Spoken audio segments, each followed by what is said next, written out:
All right, first of all, before I even say anything, I just want to give props to the people that have just spent hours and hours trying to get this all together. When we had the idea to do a women's conference last year, and I was talking to Frances about it, and this is the time of year she can take a vacation, so we were like, okay, it sounds like a good time, we'll do it then, and we asked Meredith and Des, and so I thought we were doing good, and then I hurt my foot right in the middle of trying to get all the planning and stuff done. And I'm not an event planner person at all. So Larry told me when we were doing the conference, he's like, okay, are you ready? You ready for the conference? I'm like, yeah, we're good. He's like, okay, what's going on? Okay, well, we got our theme, we got the speakers, we got the date, we got the time, we're good. He's like, okay, well, what about, social media? What about flyers? What about merch? And I was like, stop. I thought I did good just getting the date, man, and some people here. So I'm not an event planner, detail person at all. And so I just really want to appreciate, and if I forget somebody's name, I'm sorry, but I just want to give props to Adriana, Jimena, Asia, Misty, Missy, Megan, Alicia, Jessica. Oh, gosh, I know I'm forgetting people. There's just so many people that just have done, like, the decorating. Missy's mom came and helped her yesterday to do the whole lobby. It looks amazing. Just so much work beyond what I even realized it was going to take to do this. And it's our first women's conference that we've ever done.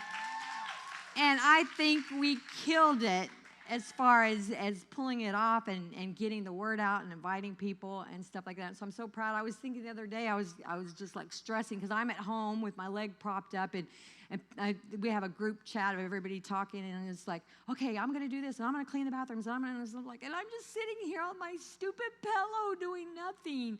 But I was thinking about, like, even McDonald's started with one franchise. They just started out small, and who would have thought they'd touch the whole world? And I think it doesn't matter. We're just one little church having our first little women's conference. We can touch all of Lehigh. We can touch Fort Myers, LaBelle. We can touch our world. And I'm just so proud of the ladies in our church that have just done an astounding job of getting this all together. And I'm so thankful. I was just going to be so happy if, 50 ladies showed up. And I'm going to cry. And last night I just looked around and saw how packed out it was. And there's so many here this morning. I thought, for sure, that's why I wanted to talk Saturday. I thought less people would come Saturday. And I'm just so touched because there's so many women here. And my biggest desire, like just with Oasis, if you're a visitor here, we have Oasis Women that meets every third Saturday of the month. And we've just kind of did a little bit of a reset on it. Instead of, like, we always have just had a different speaker and food and fellowship, and it's been really good. But I wanted to really just start shifting it just a little bit for a time and not focus so much on that as just getting to know each other and build relationships, because I feel like it's just so crucial that we as women have a team, a backup, a sister, a family, that we know we have somebody there for us, that we know we have support. And so that's my whole passion and vision for our women's ministry, is that we don't just come and have a Bible study and eat and leave, and we sit at the table with our same little friends every single time, and we, sit with, and it's only natural to want to sit with who you're comfortable with, but I want us to be able to get beyond us and beyond who we're safe with, and includes other people and make friends with other people. There's a wealth of friendships in this room that we haven't even tapped into. There's a wealth of people that will have your back and support you and love you and be there for you that we haven't got outside of ourselves and our comfort zone to even know. So I'm just really excited for that. And so then last night when Frances got up here, I was just so impressed with her because she just talks about how it's hard for her to get up. And she came with her little slides. We got to see San Francisco in the fog, and we got to see it on a sunny day. And she had her little iPad up there talking and just looked so professional and so good. And I'm just up here with 7 pages of notes scribbled out on paper. I wouldn't even know how to follow it on an iPad if I tried, but it is what it is. And so Anyway, when we first started putting the conference together and deciding on speakers, someone mentioned that they wanted me to speak. I'm like, nah, that's not me. And they're like, no, I want to see my pastor's wife up on the stage. Oh, we want to hear from you. It's important. And I was just like, oh, I'm not a speaker, and I don't do stages. And here I am. So it's not by choice. I would much rather be out setting up the lobby or breaking down chairs or bringing food or praying with people. Like, I'm not an upfront person. I don't like it. I don't like it. I don't like the stage. But I realize that there's a purpose for it. You know, the stage is a platform to speak the word and to have impact. People in the back can see you. I understand there's a whole dynamic to the stage, and I do realize that there's great responsibility. You don't just come up here for a show or for likes or whatever. When you come up here, this is like holy ground. This is a place for, I hope, for God to move and touch hearts and speak to lives. And I know in our lives as women, there's probably almost every hand in this place would go up if I asked right now, who's really battling something right now? Who's carrying a heavy load? Who has an issue or who has struggles or whatever? Because it's just the nature of the beast for women. But with women, we don't get to check out at the door. You know, we have to keep going. We have babies that are relying on us. We have husbands that need, us. There are people constantly relying on us and depending on us all the time. And so sometimes because of that, we get into warrior mode where we just keep functioning and doing. And we need that pouring back into us. We need that encouragement. We need that just direction and wisdom. And I don't feel like one of the questions at the thing was, about pastors' wives being celebrities or whatever. And I don't feel like there's any one of us that we're sitting up here on this stage that's any better than anybody sitting out there. There's not any one of us that have arrived and figured it all out. There's not any one of us that don't blow it, lose our temper, get irritated, impatient, whatever, because we're all just flawed vessels trying to follow the example of the only one perfect one, And so, anyway, so I feel better off the platform. I don't feel good being on this stage. I don't feel good being up here because my heart, my passion is being, like, when I first found out I was going to do this, I was like, okay, I'll get up on the stage, but then as I talk, I'm going to come down there and I'm just going to be down there and talk, And now I'm stuck because of my foot. I can't move. I have to sit parked right here. And it's hard because sometimes we have to do things that we don't want to do. And I would much rather just go visit somebody at the hospital, go clean their house if they're sick or take them food. That's just my heart. And I feel like in today's culture, we put too much focus on the scene or what's visible. We put people in boxes. We expect them. As a parent, somebody was talking about how they had some issues with parents they need healing with. We think our parents should have all the right answers and do all the right things and handle all the right situations, but they're learning. We're learning as parents. We're learning as we go. In leadership, we're not going to get it all right all the time, because we're learning as we go. We're flawed. We're human. As a mom, you're not going to get it all right all the time. As a person in your job, you're not going to get it all right all the time. But too many times in our culture, we just want that shiny thing. We want that just visual of like the perfect platform, the perfect worship service, the perfect message. We want the people that look like we expect. I do not look like a pastor's wife. I don't. Growing up, as I got older, I had a pastor's wife. Literally, her earrings matched her belt, her fingernail polish, her hair was done. She could sing, she could play the piano. She talked nice and quiet and sweet. And, I'm just like a bull in a china shop. I'm hyper. I played the piano when we first started our church because I had to. It was like ding, ding, ding, ding, ding, ding, ding. It was horrible, but we needed some kind of a beat, And so I'm just not that. And I think sometimes as women, we get so caught up on looking at that we think we have to be that, or we're not enough, or we don't measure up, or I could never be this, or I could never be that. And all God wants is a yielded vessel that he can flow through, because if you've got it all covered and all managed and all perfect in your own strength, that's only going to take you so far, until you crumble. And so it has to be within us. We have to be at the place of, when I am weak, he is strong. I can't do it on my own, but I know that he can do it. And so we all have a very valuable place in the kingdom. The unseen, the unnoticed, the quiet, the personal, the little things, the behind the scenes, they're all important. They all matter. It's not just what you see up on this stage. I think Francis even mentioned how, the people that set up the donuts and the grapes, there were people that got here early to scrub the toilets. Everybody is just as important and just as needed and valued and treasured. This thing means nothing.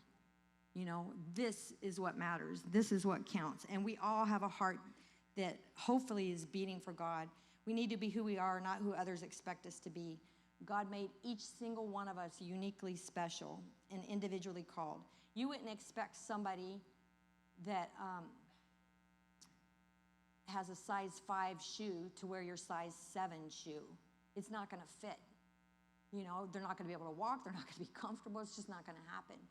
And even like the one size fits all clothing, I don't know if you guys have ever bought something, unless you're that one size, it doesn't fit all. You know what I mean?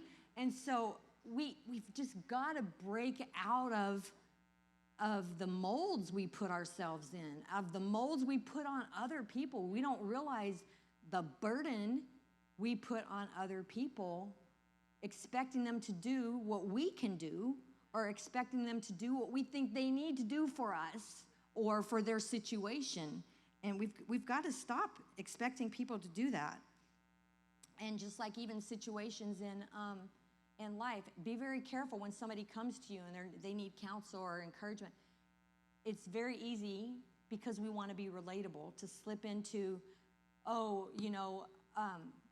that happened to me. I went through that too, and you need to do this, this, and this, because it's not a Band-Aid that's going to fit for. When Larry and I first met, it's a whole long story. I won't go into it all, but God spoke to me and told me that I was going to marry him before we ever even really knew each other. And I had been keeping, up to that point, a journal for 3 years, writing every day, praying for who my future husband was going to be, praying, God, I don't know who they are, but show me a verse in the Bible that will apply to where they're at in their life so I'll know how to pray for them.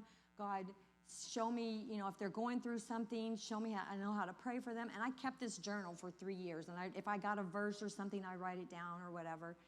And that journal was a very key part in all of our coming together and how it all unfolded. But I can't go to some girl who's saying, will you pray with me about my future husband? Say, okay, you need to get a journal. You need to start writing down. You know what I mean? Because that's what God put on my heart for me, for what I needed for my life to do. Now, I can share that with them and say, this is what I did. Ask God to show you what he would have for you to do.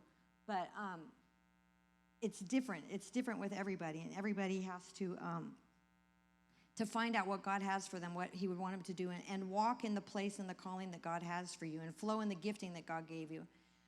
Sometimes I hear women say, I don't feel like I can do it. Like their marriage is so good, and I don't feel like my marriage is ever going to be that good. Or, they're so pretty and so put together, and I'm not. We got to stop. The Bible says when we compare ourselves among ourselves, we prove ourselves to be fools.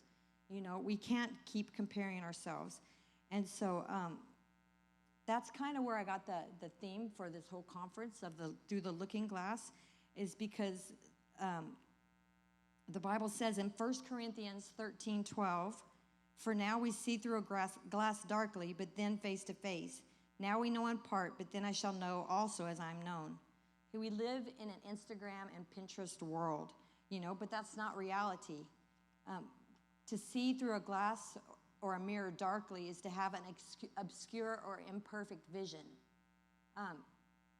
In the times of when Paul wrote that verse, what they did for mirrors was they would take a piece of brass and pound it out and shine it up, and that was their mirror. That was their reflection. So they weren't seeing a clear vision of a piece of brass pounded out and shined up. That's not going to be a right representation of an image. And it's kind of like when you get out of the shower and the bathroom is all fogged up and you take a towel and you wipe it off. You can see yourself, but you don't see yourself clearly because there's still that bit of steam on the mirror. So you wipe it again, and you can, you see maybe a little bit better, but you don't see clearly enough to put your eyeliner on, because it's not a clear vision, even though you're standing there and what is there is still there. The Bible says one day all will be made known.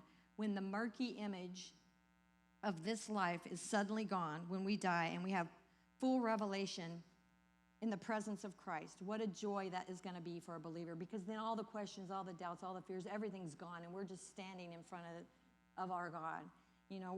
What a day for those who've lived their lives proclaiming Jesus. What a day of rejoicing and excitement that will be, and what a day of dread for those that don't know Christ.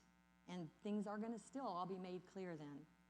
Okay, we have to be willing to touch the sacred places. We have to be willing to change. We can't just be performance and image-based without being vulnerable and real.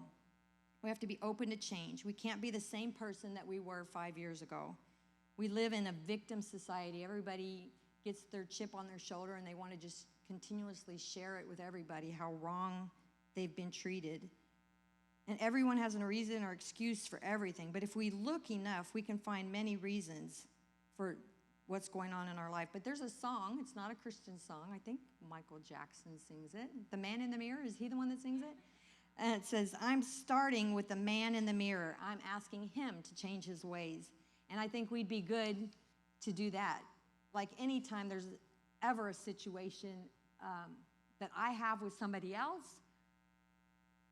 even though I feel like I'm 100% right, I always stop and think, okay, what is my part in this? Is my attitude bad? Did I do something wrong that triggered this? We always have to start with us, no matter how right we might think that we are. We all have to be willing to look at us first before we allow the offenses to just start really piling up. Oh, well, they did this and they did that. And, oh, my gosh, they hurt my... And we can just really get on a roll with something that can just start out really small. We can just really get fired up really fast. So it's always good to just stop in any situation and first stop and check our own self and be willing to change ourselves. In James 1, verse 23 to 25, it says, for anyone that is a hearer of the word and not a doer, he is like a man who looks at his natural face in a mirror, and once he has looked at himself and gone away, he's immediately forgotten what kind of person he was. But the one who looks intently at the perfect law, the law of liberty, and abides by it, not having become a forgetful hearer but effectual doer, this man will be blessed in what he does. It's like if you ever gotten ready and you put your makeup on and your lipstick and you feel like, oh, I'm looking pretty good today, and we leave and we walk away, and then you're talking to people and people are kind of looking at you, you don't know why, and then finally somebody tells you you've got a big wad of lipstick on your teeth.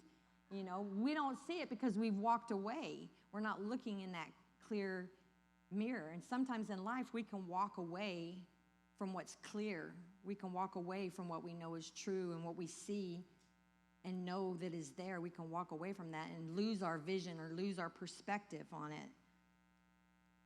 So we have to have someone to be there to tell us, and we have to work on not losing the clarity that's in front of us. So when that happens, and sometimes it's not because we've done something wrong. Sometimes we just lost focus or we've let other things change our vision. Sometimes our vision gets focused more on others and we start to fixate on them and we start critiquing. We're so ready to blame our hurt on others, but we have to check our own heart first. Don't judge another person by their life by what you see in a mirror dimly. You're only seeing a portion. You don't know the struggle that it was for them to just get up, to just get out of bed, to just make it out of their house. You don't know what they're dealing with, but yet we can look at them and we form all sorts of assumptions and opinions about them. You see someone and you think, oh, they don't talk to me because they don't like me, or they're rude, or they're a snob, or whatever. But we don't see the heavy struggles and burdens that are just like a torment inside their mind.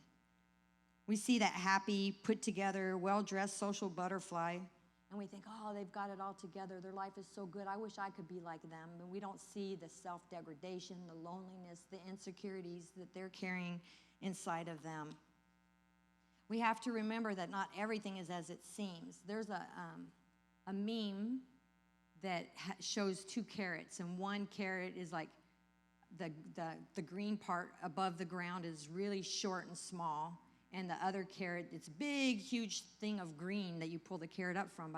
But underneath, the little small green piece is a huge carrot, and on the big, massive green part is a little teeny tiny carrot, because we don't see what's underneath the surface. Sometimes we look at what's just right in front of us, and we make a total assumption about a situation, about a person, about an event, about what God's doing in our life, because we only see above ground.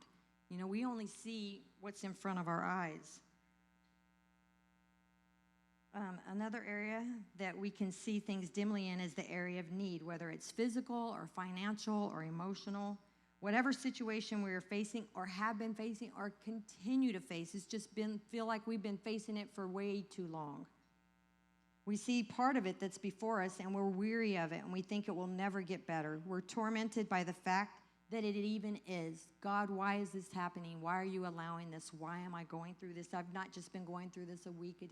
Like, I am so over this foot. I am so over it. I broke my foot and didn't realize it was broken.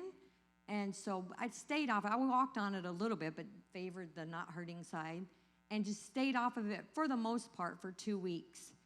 And then finally, it wasn't getting better. I went and got x-rays. Yep, it's broken. You have to stay off of it for 2 weeks. Wait, back up. I've been off of it for 2 weeks already. You know, no, you have to stay off it for 2 more weeks, and then let's see if it's healing. If it's not, you have to have surgeries and screws and all that. And I'm just like, no, we can't be doing this. I don't have time for this, you know? And so it's like, I'm already like, God, 2 more weeks. I've already done 2 weeks. I did pretty good. You know, and sometimes we question, we're like, God, why am I still going through this same thing? I've been fighting this battle for years.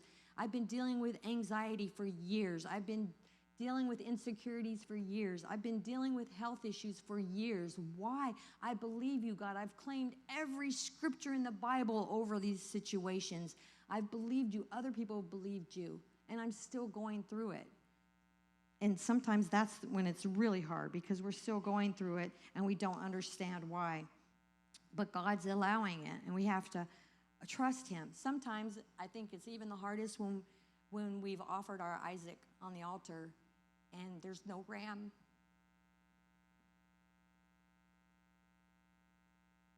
Sometimes I know people that have gone through some really hard things, and I just break for them, and I think, why, man? They're faithful. They love God. They've been carrying this load for such a long time. God, your word says, and I'll quote all the verses that fit their situation, and there's no ram in the thicket. They're still sick. They still have a husband that's walked away from them. They still have kids that aren't doing well. Sometimes there's not that instant answer. There's not that ram provision. Sometimes you just got to keep fighting and keep going and keep doing it. Even when you don't see what you feel like by now you should be seeing. When things haven't changed. We feel like God's failed us, or we're just seeing things dimly before us, but we don't understand that God's seeing the overall picture. He sees today, tomorrow, 10 years from now, and he's faithful. He's in control. And if it's something even completely and totally out of our hands that we can't do anything about, thank you. I probably need a whole box. I cry easy, so I'm not melting down. I'm a crier. So I could be melting down. Yeah, let's just leave that, because you just never know with me what's going to happen.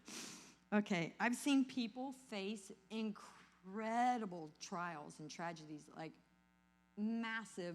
You would think it would destroy anybody. And I've seen them just go through those trials and witness to the people along the way about the goodness of God. And they're in, like, I'm talking not broken foot gonna heal within a couple months things. I'm talking life-altering, horrible, horrible tragedies. And I've seen them just go through them with strength and just miraculous, control and composure. And I've lost my place.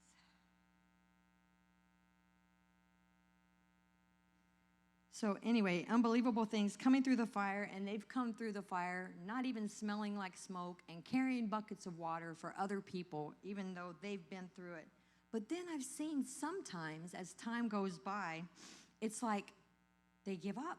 They've gone through hell, literally hell, and made it, and then life just starts clicking into their new normal, and they give up after coming through such horrible, horrible circumstances.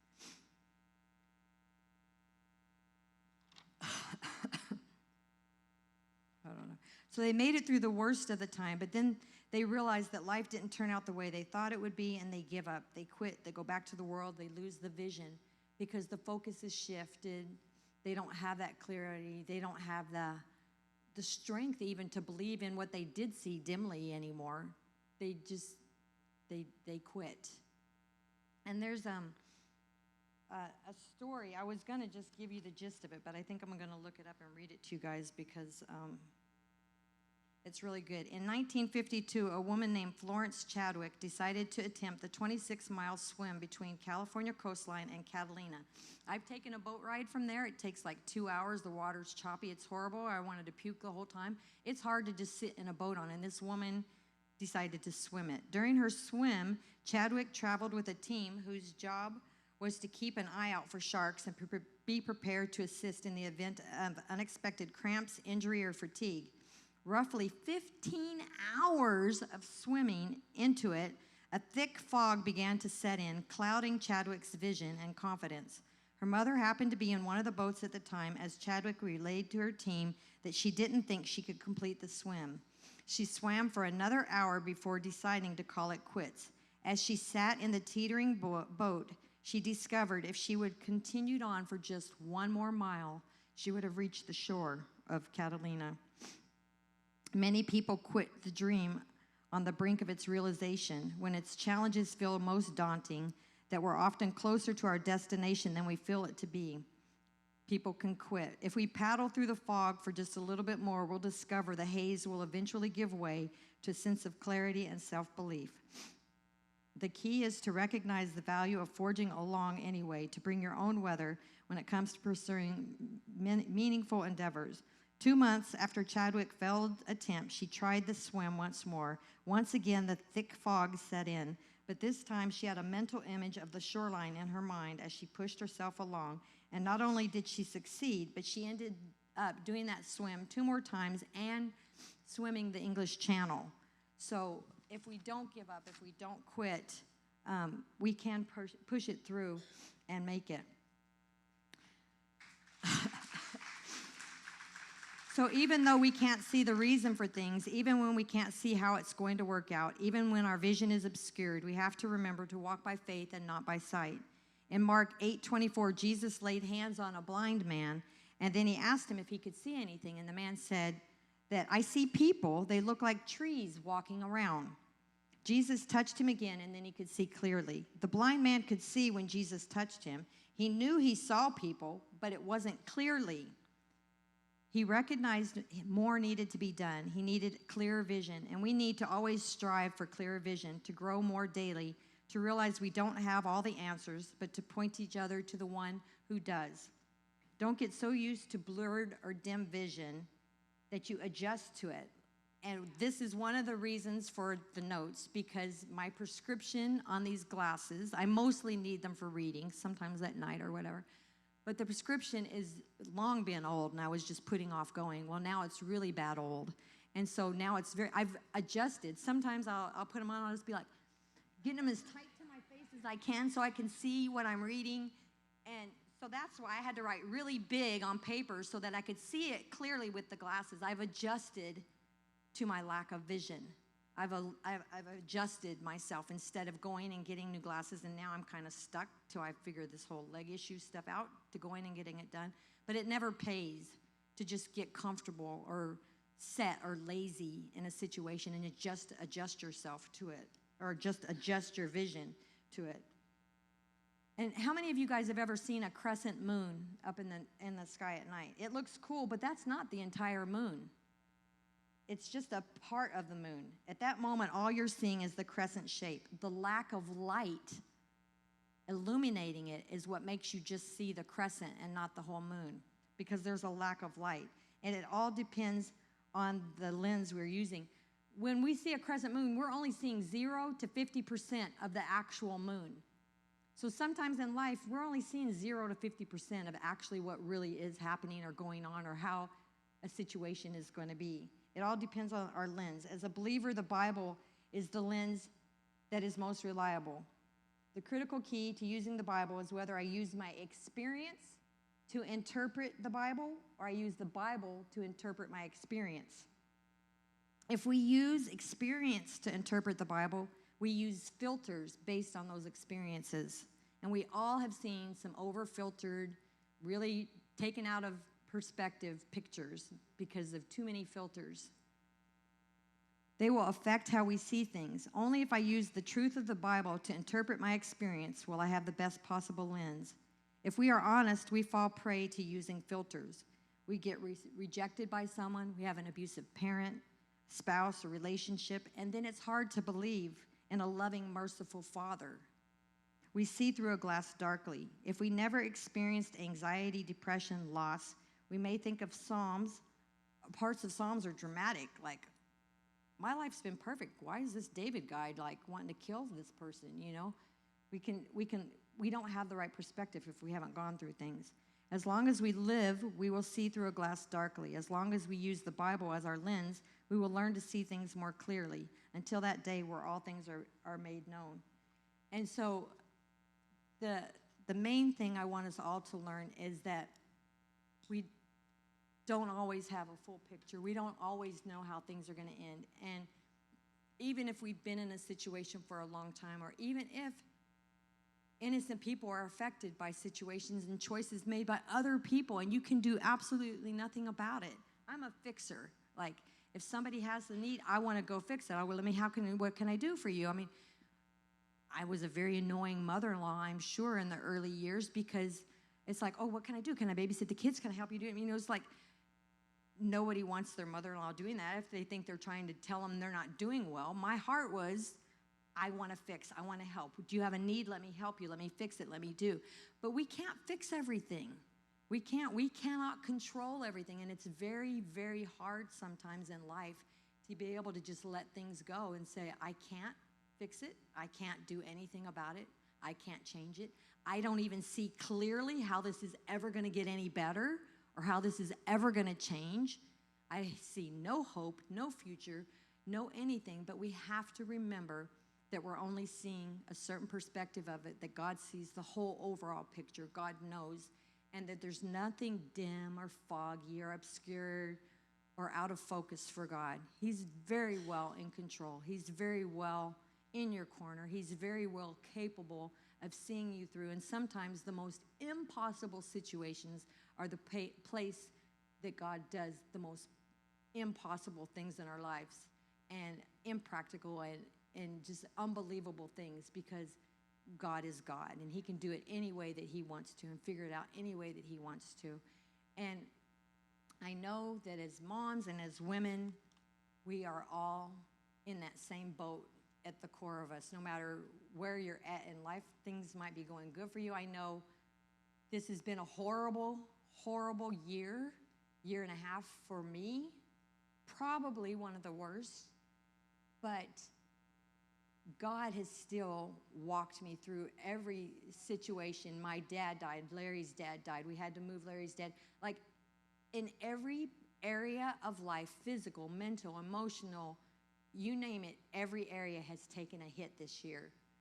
But God is still God. And somebody told me one time, man, because they knew the situation at hand at that moment. They're like, you would never know you're going through it because, whatever. It's like, there is no quit button for a child of God. We aren't allowed a quit button. God gave us this life. He gave us this calling. He gave us this purpose. And quitting is not an option. It's not an option. So we have to overcome. We have to make it. And I'm not saying it's pretty. There have been times I've been curled up in a ball on my bed, not wanting to get up. And then my phone starts blowing up with people. Oh, I got this situation. I got this thing. And here I am Don't have the strength to tell myself to get up. Texting people back, telling them, God's got you. You can do this. You know, God is greater. He can make a way. Let me pray for you now. And you know what? It's in those times that you start feeding yourself back. It's in those times when you feel like you can't do it anymore. You can't go anymore. You can't see clearly anymore. You can't find the hope anymore. That if you just hold on to Jesus and continue to just keep doing what God's called you to do until He shifts the things that you can't do anything about. So nothing is going to fix it regardless. You might as well just stay on the ride, stay faithful, stay in tune to God, and stay letting God use you. And so that's what I wanted to share with you guys today, because I know as women that at some point or another we all have hard times. We all have times where we feel inadequate, we feel insecure, we feel unseen, we feel unloved, we feel unnoticed. We feel like we don't know our purpose. We don't know what direction we have. We have major situations and issues. Should I marry this person? Should I not marry this person? Should I take this job? Should I not take this job? What about my family? What about my loved ones? What about unsaved people that I'm praying? We all have stuff at all times. And I think if we would just all learn to focus on the positive more. When you focus on the negative, I'm going to tell you what, we can all, if I said, you guys think of 5 negative things, and I gave you a couple minutes, you'd all come up with 30 or 40 negative things that has gone on in your life or you're dealing with or whatever. It's very easy. If we look in a mirror at ourselves, I'm going to tell you what, we can all look and say, oh, my nose is crooked, my teeth are crooked, my eyes are squinty, my lips look like chickens, you know, whatever. We can all find the negative. But when we focus on the negative, we just bring ourselves and others down. It just puts a heaviness on us and others. But if you will stop and just focus on the positive, I have chicken lips, but I can eat chips and salsa with them. It's okay. You know, my eyes are squinty, but I can see. I have vision. I can see. Like whatever you have to, however low you have to scrape to get that positive, you scrape it and you find that positive and you hold on to that positive. And you hold on, because as you hold on to the positive, you start lifting yourself up. You know, it's like one of those hot air balloons. The positive is just that gas and that whatever it is, helium fumes, whatever, propane, whatever they use, lifts. The negatives are those bags they tie onto those hot air balloons that hold it down. So we have to, when you are facing the place of just focusing on what you see or focusing on the negative, you have to let that go and hold on to the positive, because that is going to bring the freedom. That's what's going to lift you up above what legitimately could be very real negative situations.